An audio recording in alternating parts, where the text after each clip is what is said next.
One of the most frequent questions I get via email is how to engage with someone who supports equality for women and men but doesn't wear the label of feminist.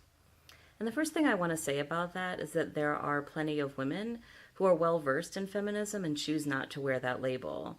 There are women of color who prefer to identify as womanists, and they may or may not also identify as feminists. And there are women who are also extremely well versed in the history of feminism and choose not to wear the label because they don't feel comfortable with the history of mainstream feminism, which includes transphobia, racism, and other bigotries.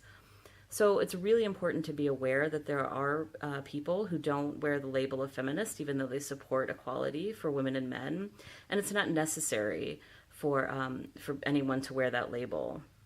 And any conversation that is had about this subject should be approached with that in mind. It's not necessary to wear the label of feminist just because you support equality for women and men.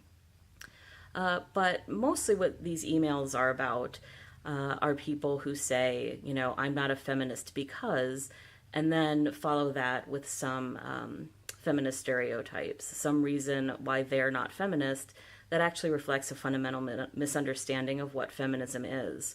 So they might say, well, I'm not a man-hater, or I'm not angry all the time, or aren't all feminists lesbians, aren't they all ugly? You know, really stereotypical anti-feminist tropes.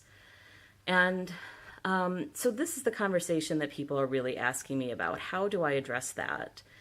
And how do I sort of tell this person, actually, that's not what feminism is, and thus you're a feminist? Really, it's not a fair approach, and it's not an effective approach to impose on someone an identity that they don't embrace. So responding to that by saying all that stuff is wrong and you're actually a feminist is not good. It's not kind to impose labels on people or identities that they don't want to wear. And it's also just not effective because it tends to make them resistant to the philosophy of feminism. So the effect, or the strategy that I found the most effective is to ask them, why is it that you don't identify as a feminist?